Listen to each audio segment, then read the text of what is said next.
Cameroon, Bandung, Africa, Bandung, to the world, Bandung. Salut les amis et bienvenue sur votre plateforme. J'ai regardé une interview que le président Laurent Gbagbo a accordée à Alain Foka sur Afro Media. Encore et encore et encore, c'était du vraiment vrai masterclass. C'est du président Laurent Gbagbo. Il parle simplement, clairement et dit tout ce qu'il pense. Voilà le genre de politiciens que les Occidentaux n'aiment pas. À l'instar de Donald Trump. Vous savez, on a fait ce truc-là dans la tête de certaines personnes. Je ne sais pas ce qu'on a mis dans la tête de certaines personnes.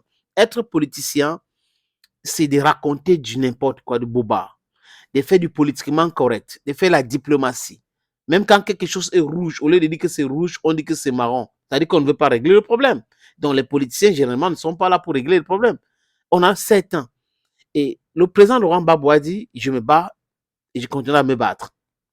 C'est quelque chose de vraiment de très agréable. J'étais très content quand j'ai regardé ça.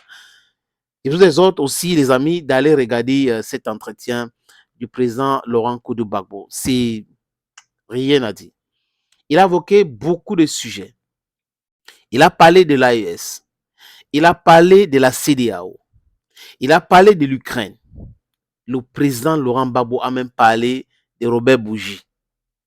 Oui. Il a raconté des choses terre à terre, exactement.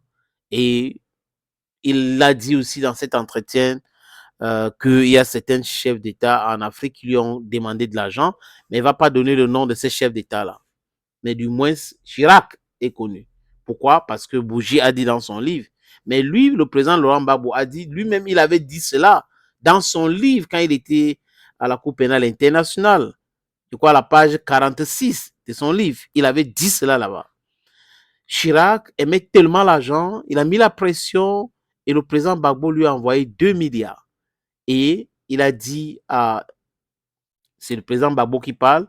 Il a dit au président Gbagbo qu'il se souviendra de cet argent-là et qu'il n'est pas ingrat. Mais Dieu sait, Makoussi 1, Makoussi 2, Lomé, Accra et autres.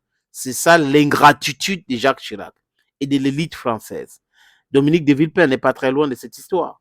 Après, le criminel, c'est pas moi qui le dis, c'est la justice française, Nicolas Sarkozy. L'implication de Nicolas Sarkozy dans la déstabilisation de la Côte d'Ivoire, dans l'imposition d'un monsieur qui avait perdu les élections, Alassane Dramane Ouattara. Le président Laurent Gbagbo l'a dit encore.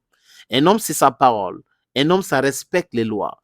Mais vous ne pouvez pas faire voter les lois, vous ne voulez pas respecter. Ça s'appelle du ouattarisme.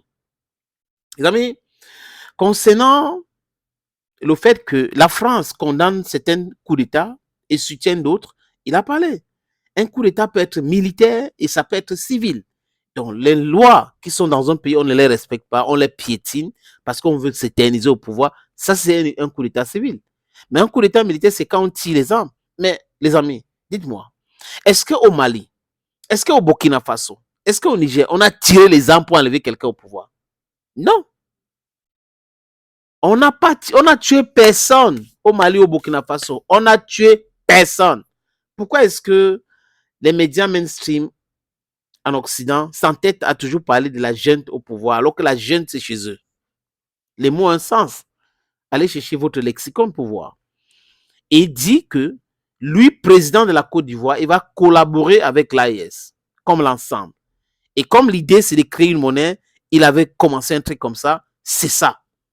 Parce que ça ne sert à rien d'être dans la CEDEAO avec plusieurs monnaies. C'est-à-dire que tel pays a sa monnaie, tel pays a sa monnaie, et c'est le désordre.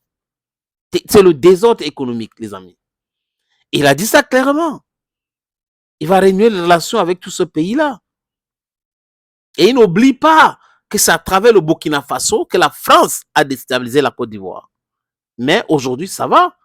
Il s'est même moqué un peu de Bazoum et les autres. Et concernant la CEDEAO, il trouve que ce n'est pas du tout normal. Ce que la CEDEAO fait. Regardez la CEDEAO, les amis. Vous avez les pays qui sont en proie au terreau, dont le désordre, l'insécurité. La CEDEAO ne dit mot. Le Niger est à Boko Haram. La CEDEAO n'a rien fait. Le Mali, la CEDEAO, rien. Le Niger, Le Burkina Faso, la CEDEAO donc sert à quoi?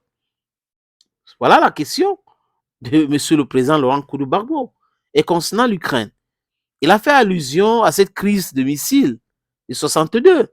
Il dit si les Américains ont refusé cela près de leurs frontières, pourquoi est-ce que ces mêmes Américains pensent que la Russie devrait accepter de se faire encercler par l'OTAN et les armes otaniennes? Au nom de quoi? Pourquoi est-ce que... C'est-à-dire que c'est quand même terrible. Il dit, mais les gens ne devraient pas oublier. C'est le bon sens. Vous ne devrez pas oublier que hier, vous avez mis la pression pour qu'on enlève les armes près de votre frontière. Qu'aujourd'hui, vous êtes en train de dire, oh, l'Ukraine est souverain, la Lituanie est souverain, tel autre est souverain, ils peuvent faire ce qu'ils veulent. Mais le Cuba n'est pas souverain, n'est-ce pas? Le Mexique n'est pas souverain, n'est-ce pas? Le Venezuela n'est pas souverain, n'est-ce pas? Vous voyez que ces messages que l'élite américaine est en train d'envoyer dans le monde entier, c'est un message inaudible.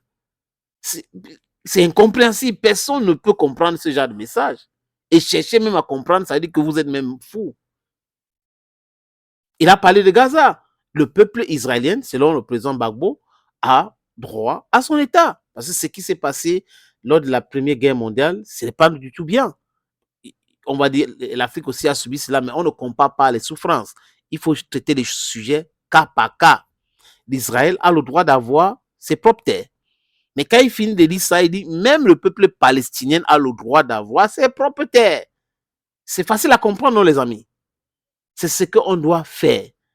Faire la politique correctement. Dire des choses clairement. Et ça va sauver l'humanité. Et l'humanité sera sauvée à partir de l'Afrique. Parce qu'en Afrique, nous avons des gens comme le président Gbagbo pour pouvoir dire des choses simplement et courageusement, correctement, pour pouvoir faire avancer les choses. J'ai suivi cette interview et je me suis dit, j'avais raison de soutenir le président Laurent Gbagbo en 2010. Oui, la campagne médiatique, j'étais. Je me rappelle que je faisais même les émissions. J'invitais des gens en Côte d'Ivoire au téléphone, je mettais le crédit moi-même, des amis. C'est pas comme s'il y avait un sponsor. Rien du tout. Parce que je croyais au président Gbagbo et je continue de croire en lui. Il y a trop de plaisantins au pouvoir en Afrique et en Côte d'Ivoire. Alassane Ouattara est en train de plaisanter. Tout ce qu'il fait là, les amis. L'histoire retiendra que Ouattara est arrivé au pouvoir par les armes et qu'il n'avait jamais gagné les élections. Et que Ouattara ne respecte pas la constitution de la Côte d'Ivoire. C'est de ça qu'il est question aujourd'hui, les amis. Donc, si tu es ivoirien, soutenez le président Gbagbo. Oui. On doit soutenir le président Gbagbo. Ça avait commencé avec lui. Il faut que ça continue avec lui. Et des jeunes là ont pour modèle le président Gbagbo. Thank you, friends, for always watching videos on this platform. Thank you again, and bye-bye.